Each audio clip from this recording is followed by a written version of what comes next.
I've come to talk to you about addiction, the power of addiction, but also addiction to power. Now, as a medical doctor, I work in Vancouver, Canada, and I've worked with some very, very addicted people. People who use heroin, they inject cocaine, they drink alcohol, crystal meth, and every drug known to man. And these people suffer. If the success of a doctor is to be measured by how long his patients live, then I'm a failure, because my patients die very young, relatively speaking. They die of HIV, they die of hepatitis C, they die of infections of their heart valves, they die of infections of their brains, of their spine, of their hearts, of their bloodstream. They die of suicide, of overdose, of violence, of accidental deaths. And if you look at them, you call to mind the words of the great Egyptian novelist Naguib Mahfouz, who wrote, "Nothing records the effects of a sad life as graphically as the human body," because these people lose everything. They lose their health, they lose their beauty, they lose their teeth, they lose their wealth, they lose human relationship, and in the end, they often lose their lives. And yet nothing shakes them from their addiction. Nothing can force them to give up their addiction. The addictions are powerful, and the question is why? And as one of my patients said to me, "I'm not afraid of dying," he said, "I'm more afraid of living." And the question we have to ask is, why are people afraid of life? And if you want to understand addiction, you can't look at what's wrong with the addiction, you have to look at what's right about it. In other words, what is the person getting from the addiction? What are they getting that otherwise they don't have? And what addicts get are relief from pain. What they get is a sense of peace, a sense of control, a sense of calmness, very, very temporarily. And the question is, why are these qualities missing from their lives? What happened to them? Now, if you look at the drugs like heroin, like morphine, like codeine, if you look at cocaine, if you look at alcohol, these are all painkillers. One way or another, they all soothe pain. And that's what the real question in addiction is, not why the addiction, but why the pain. Now, I just finished reading the biography of Keith Richards, the guitarist for the Rolling Stones. And as you probably know, everybody's still surprised that Richards is still alive today, because he was a heavy-duty heroin addict for a long time.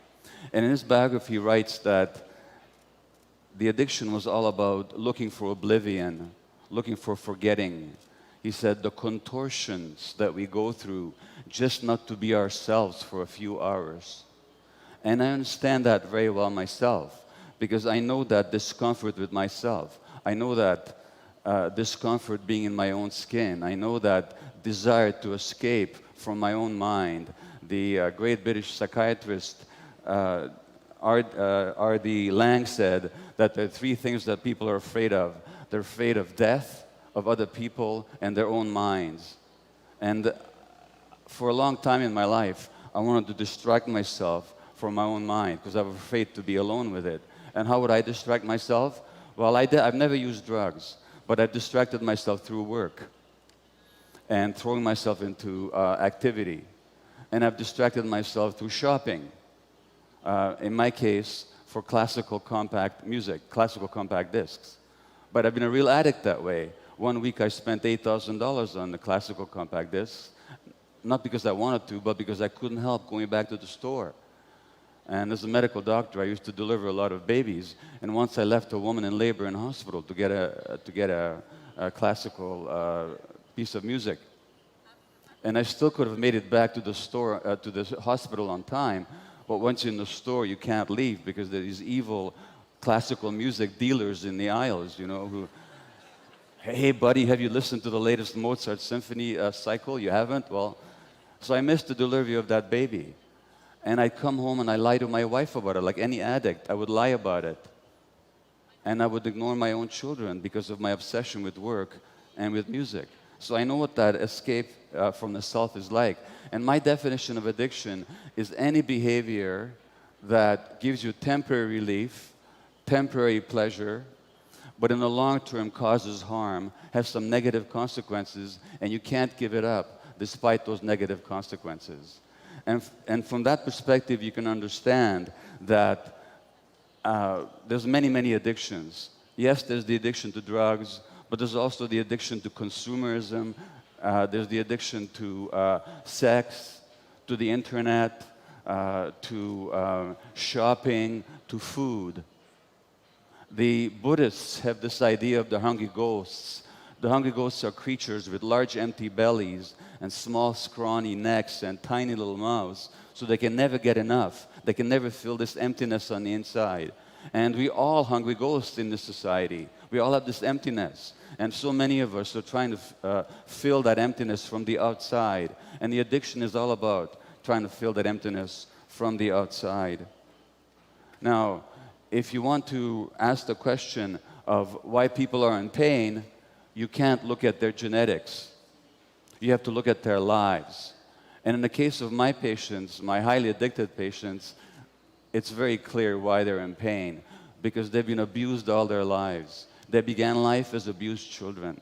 All the women I worked with over a 12-year period, hundreds of them, they had all been sexually abused as children. And the men had been traumatized as well. The men had been sexually abused, neglected, physically abused, abandoned, and emotionally hurt over and over again. And that's why the pain. And there's something else here too. The human brain itself, as you heard already, develops an interaction with the environment. It's not just genetically programmed. So the kind of environment that a child has will actually shape the development of the brain. Now, I can tell you about two experiences with mice. You take a little mouse and you put food in his mouth, and he'll eat it and enjoy it and swallow it. But if you put the food down a few inches away from his nose, he will not move to eat it. He will actually starve to death rather than eat. Why? Because genetically, they knocked out the receptors for a chemical in the brain called dopamine. Dopamine is the incentive motivation chemical. Dopamine flows whenever we're motivated, excited, vital, vibrant, curious about something, when we're seeking food or a sexual partner. Without the dopamine, we have no motivation. Now, what do you think the addict gets? When the addict shoots cocaine, when the addict shoots crystal meth, or almost any drug, they get a hit of dopamine in their brain. And the question is, what happened to their brains in the first place? Because it's a myth that drugs are addictive. Drugs are not by themselves addictive, because most people who try most drugs never become addicted. So the question is, why are some people vulnerable to be addicted? Just like food is not addictive, but to some people it is. Shopping is not addictive, but to some people it is. Television is not addictive, but to some people it is. So the question is, why the susceptibility?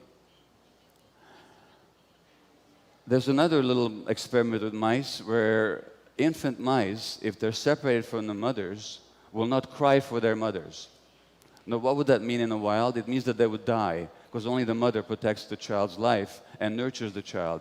And why? Because genetically, they knocked out the receptors, the chemical binding sites in the brain for endorphins. And endorphins are our indigenous morphine-like substances. Endorphins are our own natural painkillers. And what morphine, or what endorphins also do, they make possible the experience of love. They make possible the experience of attachment to the parent and the parent's attachment to the child. So these little mice without endorphin receptors in their brains will actually not call for their mothers. In other words, the addiction to these drugs, and of course the heroin and the morphine, what they do is they act on the endorphin system. That's why they work. And so the question is, what happens to people that they need these chemicals from the outside? Well, what happens to them is when they're abused as children, those circuits don't develop. When you don't have love and connection in your life, when you're very, very young, then those important brain circuits just don't develop properly. And under conditions of abuse, things just don't develop properly, and their brains then are susceptible when they do the drugs. Now they feel normal, now they feel pain relief, now they feel love. And there's one patient said to me that when I first did heroin, she said, it felt like a warm, soft hug, just like a mother hugging a baby. Now, I've had that same emptiness, not to the same degree as my patients. What happened to me? What happened to me is that I was born in Budapest, Hungary in 1944 to Jewish parents, just before the Germans occupied Hungary. And you know what happened to the Jewish people in Eastern Europe. And I was 2 months old when the German army moved into Budapest, the Wehrmacht, and the day after they did, my mother phoned the pediatrician and she said, "Would you please come and see Gabor, because he's crying all the time." And the pediatrician said, "Of course I will come to see him, but I should tell you, all my Jewish babies are crying." Now why? What do babies know about Hitler or genocide or war? Nothing. What we're picking up on is the stresses and the terrors and the depression of our mothers. And that actually shapes the child's brain. That actually shapes the child's brain. And of course, what happens then is I get the message that the world doesn't want me. Because if my mother's not happy around me, she must not want me. Why do I become a workaholic later? Because if they don't want me, at least they're going to need me. Now I'll be an important doctor, and they're going to need me. And that way I can make up for the feeling of not being wanted in the first place. And what does that mean? It means that I'm working all the time, and when I'm not working, I'm consumed by buying music. What message do my kids get? My kids get the same message, that they're not wanted. And this is how we pass it on.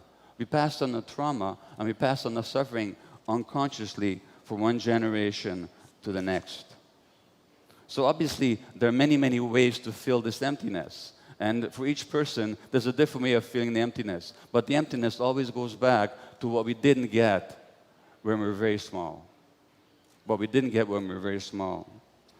And then we look at the drug addict, and we say to the drug addict, how can you possibly do this to yourself? How can you possibly inject this terrible substance into your body that may kill you? But look at what we're doing to the earth. We're injecting all kinds of things into the atmosphere and the oceans and the environment that is killing us, that's killing the earth. Now, which addiction is greater? The addiction to oil or to consumerism? Which causes the greater harm? And yet we judge the drug addict because we actually see that they're just like us, and we don't like that. So we say, you're different from us. You're worse than we are.